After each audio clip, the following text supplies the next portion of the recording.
Ghost pedaling on an e-bike, what you need to know.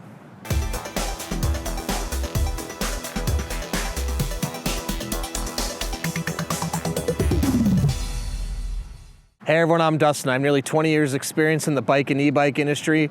And today we're gonna talk about ghost pedaling on an electric bike and what you need to know. Now, before I get into it, hit that subscribe button below. Stay in touch with us here at 630. Be the first to know about all the new content we're putting out, giveaways we're doing, and of course, new product releases. All right, so you may have heard this term ghost pedaling, or you might not have. I'm gonna introduce you to it. The idea of ghost pedaling is that when the motor is giving you so much power that your legs are just spinning and you're really doing nothing because the motor is overpowering the output that you're giving. Now, can it be avoided? Why would you want to avoid it? Now, in a perfect world, you're going to match the resistance of the pedaling with the assistance you're getting from the motor, meaning as you're pedaling, you're feeling a slight amount of resistance, but you're still getting power.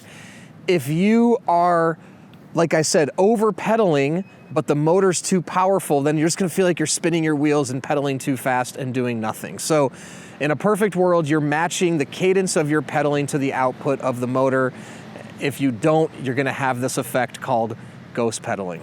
Now, a couple things that I've learned with doing lots of test rides with different riders, and what I've seen other people doing to avoid ghost pedaling. Now, many e-bike companies, their bikes only have one gear, and what they do is they gear it to be a single gear with a lot of resistance. And how they'll do that is they'll put a very large front sprocket or chain ring on the front, which again is going to make that singular gear more difficult to pedal. Now, it's hard to identify what type of gear it would be correlated to, but let's say maybe like the 10th speed of a 10-speed bike, right? And they're doing that, they're putting a very large gear on, they want it to be harder to pedal. That way people can reach a higher top end speed. So when you're in the highest level of assistance, you're getting a lot of resistance on the pedals and you're matching the cadence at a top speed. This will also allow you to achieve those 28 miles an hour top speed in pedal assist. If you don't have that very large gear, achieving 28 miles in pedal assist won't really be possible because you'll start ghost pedaling and your effort actually will do nothing to powering the bike faster. So if you have it in level 5 and you have that large gear, that's what gives you the chance to hit the top speeds when using the pedal assist. Now, there's actually some issues and problems and reasons why. Number one, having a singular gear that's difficult to pedal and only caters to the top end speed is not ideal for all riders. Now, again, if you're somebody that's very concerned with speed and you always want to be going as fast as possible, that's a really great option for you. In my experience and our customers, many of them don't want to be going at the maximum speed, and actually they prefer to have a much easier pedaling experience, and they're also only using the assistance in levels 1, 2, or 3. So even other companies that do have 7 speeds may put a huge chain ring or sprocket on the front, so it makes that first gear more difficult to pedal than the first gear when you use a smaller sprocket. Now, these are not small sprockets, they're smaller sprockets. So our setup is catering to an easier pedaling experience in the first gear, and we are not necessarily catering to the rider that wants to go 28 miles an hour in pedal assist on their e-bike. We find the majority of our customers find 20 miles an hour to be more than enough power, or in a lot of situations, too powerful. So what you get by putting that massive chain ring on there is you get it more difficult to pedal initially. The other thing I've noticed is many of our customers like to ride without the assistance on.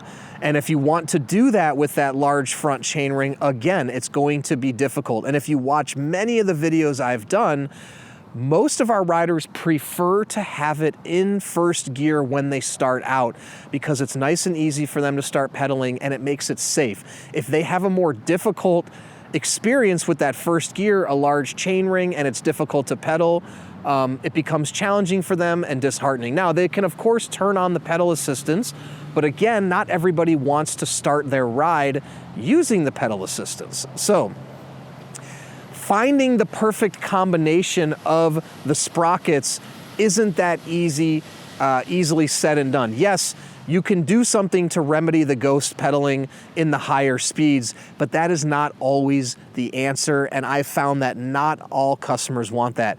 The other thing I will say is if you are gonna do a lot of hills and you want it to be easier to pedal and not have to run it in the highest level of assistance. So if you have a larger chainring on the front, it's going to be more difficult to pedal.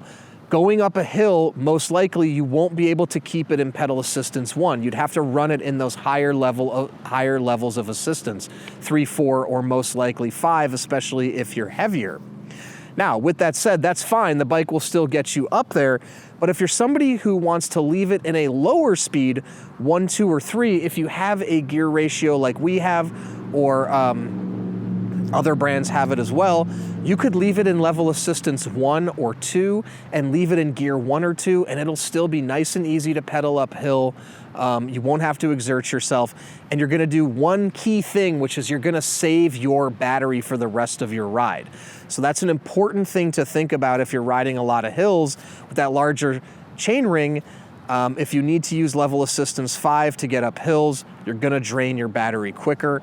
So having that lower speed will help you preserve the battery and still get up the hills. So the ghost pedaling, it may happen in a lot of e-bikes.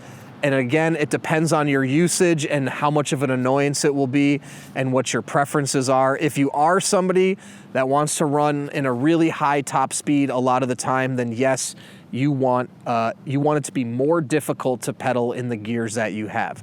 Now, another option is you always can change the sprocket on the front and make it larger, which will make your gears more difficult to pedal starting out in your first gear. If you only have one first gear, you can put that large sprocket on and change that.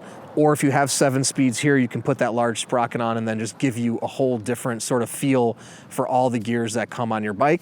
I've seen people do that and some do like it, but again, if you're searching for an e-bike and someone says, oh, it ghost pedals, when you get up to this miles an hour, don't initially think that doesn't mean it's not a great e-bike for you or it might not work, because the other thing I'll say is a lot of riders don't want to be traveling at even 20 miles an hour. Many only want to travel at 9, 10, 11, 12 miles an hour.